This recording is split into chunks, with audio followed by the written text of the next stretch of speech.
Dans le monde de la musique congolaise, reproché d'avoir terni l'image de l'hôpital général de référence de Kinshasa ex-Mama Yemo, l'artiste musicien Karmapa, appelé à se présenter devant la justice congolaise après avoir dénoncé les conditions précaires dans lesquelles se trouvent les hôpitaux en RDC à travers l'une de ses chansons intitulée Mama Yemo, détail avec Maxime Makabou.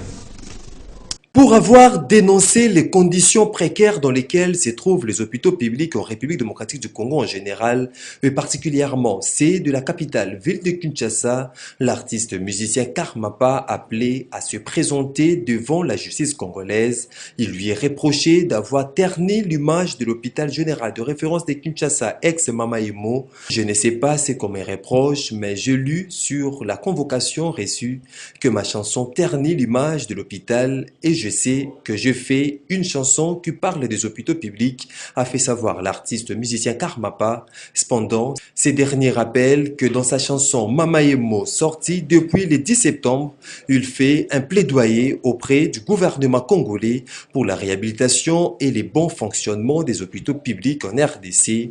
Notez par ailleurs que pour le moment, la chanson Mama Yemo de l'artiste musicien Karmapa est censurée et interdite d'être diffusée dans le média.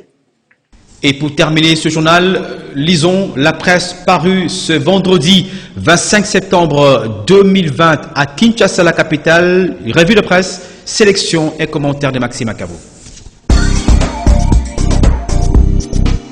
Débutons ces tours d'horizon des journaux avec ces titres en vitrine des Congo Nouveau. La Mouka, aucune tension entre Mozito et Fayulu.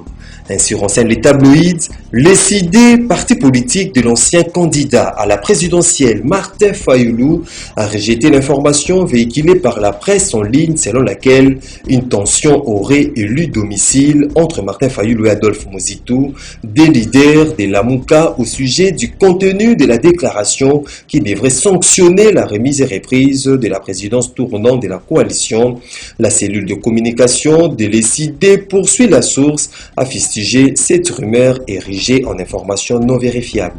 FCC cache quel avenir pour ces mariages d'intérêt, s'interroge des quotidiens La Manchette, pour qui Félix Tshisekedi n'a jamais porté Joseph Kabila dans son cœur, en témoignent plusieurs de ses interventions publiques et c'est réciproque. Le partisan de deux plateformes ne s'apprécie pas non plus.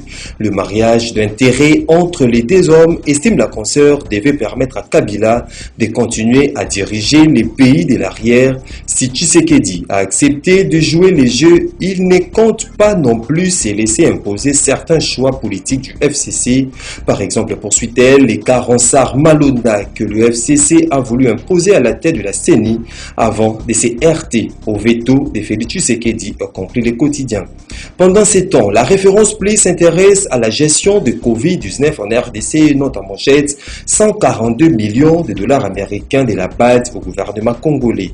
Il s'agit, rapporte le journal, d'un appui financier substantiel aux efforts budgétaires visant à atténuer les effets de la pandémie de Covid-19. En croire l'administrateur de la RDC à la BAD, Matungulu, cité par la consoeur, l'approbation s'est faite sur 100 millions d'unités de compte pour soutenir la lutte contre la pandémie et ses impôts socio-économiques.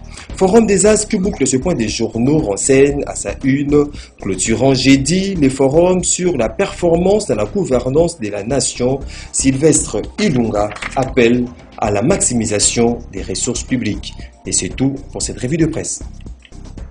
Eh bien, c'est par cette revue de presse que nous mettons un terme à cette édition du journal. Merci à vous qui l'avez suivi avec bonheur partout dans le monde entier. Grand merci à votre fidélité et surtout à ceux qui nous suivent au Congo-Brazzaville.